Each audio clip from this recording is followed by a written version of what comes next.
अस्सलाम वालेकुम डॉक्टर्स। आज हम लोग डिस्कस करेंगे interferon. Interferon basically alpha, beta और गामा 3 टाइप्स के होते हैं। अल्फ़ा और बीटा जो है वो किसी भी जनरलाइज्ड सेल से रिलीज हो सकते हैं, और जो गामा है वो कोई भी लिम्फोसाइट या कोई भी स्पेसिफिक टिश्यूज़ होते हैं जो कि गामा इंटरफेरॉन रिलीज़ करते हैं। ठीक है, तो यहाँ पे मैंने एक टिश्यू ड्रा किया है जिसमें 2 सेल मैंने शो किए हैं। यहाँ पे फर्स्ट सेल है और सेकंड सेल है, इसके अंदर न्यूक्लियस और डीएनए। ठीक है, तो इंटरफेरॉन जो होते हैं कोई भी ऐसे मॉलिक्यूल होते हैं जो कि हमारे किसी भी वायरल अटैक या कोई भी कैंसर अटैक जब हमारे सेल किसी एक सेल पे होता है, तो वो सेल जो फॉर एग्जांपल इस सेल पे अटैक हुआ है, तो ये सेल जो है ये कोई भी ऐसे पार्टिकल या इंटरफेरॉन्स रिलीज करेगा जो कि नेक्स्ट सेल को प्रोटेक्ट कर सकेंगे। ठीक है, तो ये किस तरह प्रोटेक्ट करते हैं आइए देखते हैं। ठीक है, फॉर एग्जांपल यहाँ पे कोई भी वायरल अटैक हुआ है इस सेल के ऊपर, और यहाँ पे इसके अंदर जो रिसेप्टर सिस्टम था या प्रोटीन सिंथेसिस सिस्टम कंप्लीटली जो भी थे वो सारे के सारे डिस्टर्ब हो जाते हैं, और कोई भी एक सेल जब उसके ऊपर वायरस अटैक कर देता है या कैंसर अटैक कर देता है तो वो रिकवर नहीं हो सकता। वो जस्ट ये कर सकता है कि नेक्स्ट सेल को प्रोटेक्ट करे। ठीक है, तो फॉर एग्जांपल इसके ऊपर अटैक हुआ है, तो अटैक होने के बाद क्या होगा, ये हमारे इस डीएनए को स्टिमुलेट करेगा, और ये जो सेल है ये रिलीज करेगा हमारे पास इंटरफेरॉन अल्फा और बीटा।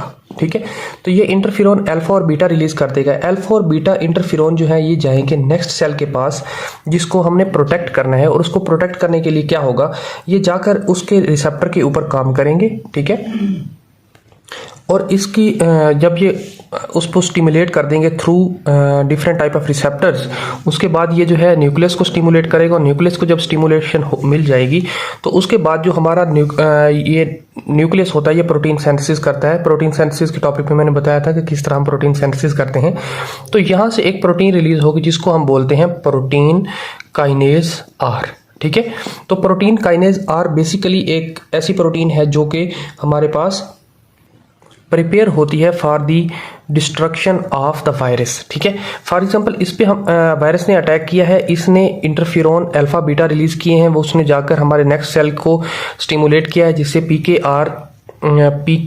आर यानी protein kinase R protein synthesis हुई है, और प्रोटीन काइनेज आर जो है ये वायरस के खिलाफ एक्शन कर सकती है या वायरस के खिलाफ लड़ सकती है या उसको डिस्ट्रॉय कर सकती है। ठीक है, तो ये एक सिंपल सा कंसेप्ट है।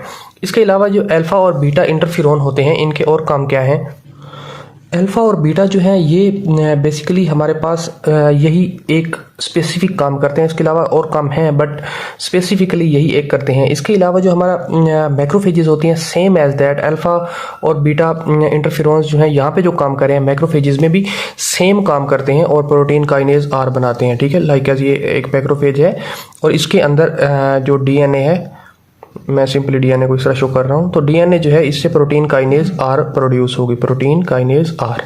तो ये प्रोटीन काइनेज आर जो है ये भी वायरस के खिलाफ लड़ने में हेल्प करती है। ठीक है, तो कोई भी नॉर्मल सेल भी इस तरह प्रोटेक्ट होता है और मैक्रोफेजेस भी इसी तरह प्रोटेक्ट होते हैं, लेकिन हमारे पास गामा इंटरफेरॉन जो है वो मैक्रोफेजेस से रिलीज होता है या कोई भी लिम्फोसाइट से रिलीज होता है। ठीक है, इंटरफेरॉन, तो गामा इंटरफेरॉन क्या करेगा, गामा इंटरफेरॉन जो है वो और जाकर जो नेक्स्ट मैक्रोफेजेस होंगे उनको स्टिमुलेट करेगा कि वो प्रोलिफरेट कर लें। ठीक है, वो अपनी तादाद को बढ़ा लें कि बॉडी में वायरस इंटर हो चुका है और हमने उसके खिलाफ जंग करनी है या उसको लड़ना है। ठीक है, उसको डिस्ट्रॉय करना है। तो गामा इंटरफेरॉन जो है वो प्रिपेयर करता है हमारे पास मैक्रोफेजेस को कि वो प्रोलिफरेट करें और उसके बाद जो है अपने साइज को बिगर कर लें, क्योंकि हमारे पास आप देखा था हमने इन्फ्लामेशन वाले पॉइंट में कि किस तरह कोई भी बैक्टीरिया जब आता है तो ये एंडोसाइटोसिस होती है और मैक्रोफेजेस के अंदर बैक्टीरिया आ जाता है या वायरस आ जाता है। ठीक है, तो इस तरह इसको प्रिपेयर करना होता है फॉर दी प्रोलिफरेशन और बिगर साइज। ठीक है,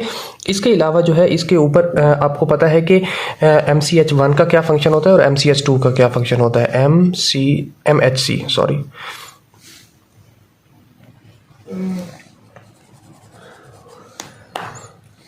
MHC1 और MHC2 ठीक है। तो ये 2 जो होता है फॉरेन एंटीजन के लिए होता है, और MCH1 जो है ये फॉर दी सेल्फ एंटीजन होता है। ठीक है, मैंने यहाँ पे शो करने की ट्राई की है, होप सो कि आपको समझ आएगी। ये देखें MCH1 जो है इसका हर सेल के पास अपनी एक आइडेंटिटी होती है। ठीक है, वो आइडेंटिटी को अपने सेल के बाहर सेल मेम्ब्रेन के ऊपर शो करता रहता है थ्रू दी MHC1 प्रोटीन के साथ। ठीक है, फॉर एग्जाम्पल ये हट जाती है तो ये अपनी आइडेंटिटी लूज कर देगी। ठीक है, इसको हम फर्दर डिस्कस करते हैं। लेकिन जो मैक्रोफेजेस होते हैं उनके ऊपर 2 टाइप ऑफ MCH प्रोटीन होती हैं, 1 और 2। ठीक है, तो फॉर एग्जांपल यहाँ पे 1 है और यहाँ पे 2 है। ठीक है, तो ये जो है खुद को प्रिपेयर करेंगे for the MCH1 and MCH2 also. ठीक है, क्योंकि इन्होंने अपना एंटीजन भी शो करना है जो इनका सेल्फ एंटीजन है, और इन्होंने फॉरेन एंटीजन भी शो करना है। मैंने बताया था कि मैक्रोफेजेस जो होते हैं वो फॉरेन एंटीजन को अपनी मेम्ब्रेन पे एक्सप्रेस करवा सकते हैं। यस, मैक्रोफेजेस जो होते हैं वो एंटीजन एक्सप्रेसिंग सेल्स होते हैं।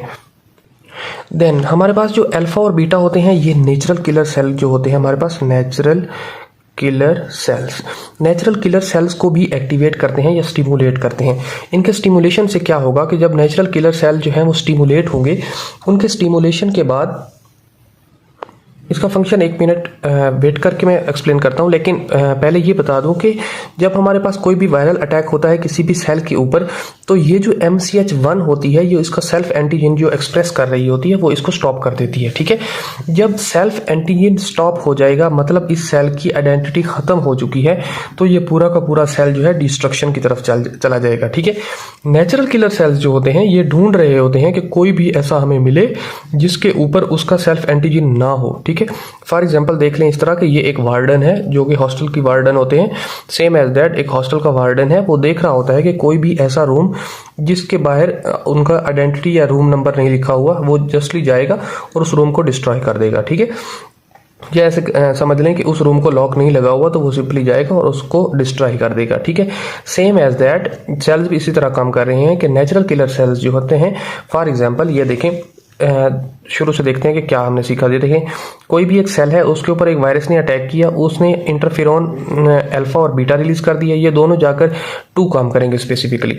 फर्स्ट ये नेक्स्ट सेल को स्टिमुलेट करेंगे कि preparation of the protein kinase R, जो कि प्रोटीन काइनेज आर वायरस के खिलाफ अटैक करती है और उसके साथ लड़ती है।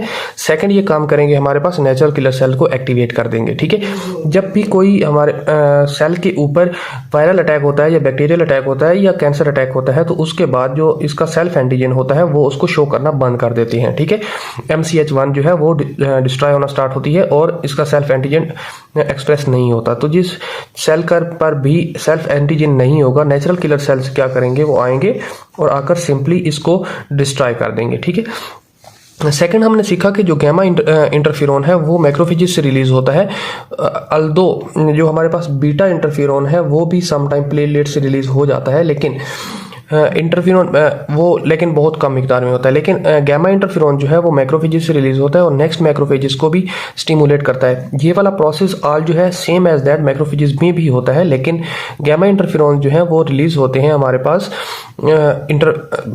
मैक्रोफेजेस से ही, और मैक्रोफेजेस नेक्स्ट मैक्रोफेज को स्टिमुलेट कर देते हैं ताकि वो प्रोलिफरेट एंड सेकंड काम क्या करे हमारे पास, सेकंड काम वो ये करे कि अपने साइज को इंक्रीज कर दे। ठीक है, साइज इंक्रीज। तो ये हमारे पास इंटरफेरॉन्स थे, सिंपल सा टॉपिक है। होप सो कि आपको इस चीज़ की समझ आई। अगर इसमें आपका कोई भी कंफ्यूजन है, कोई डाउट है, कोई चीज़ समझ नहीं आई तो आप काइंडली कमेंट बॉक्स में पुट कर दें, मैं एज सून एज पॉसिबल आपको रिस्पॉन्ड कर दूंगा। तो इजाज़त दीजिए। थैंक यू डॉक्टर्स, अल्लाह हाफिज़।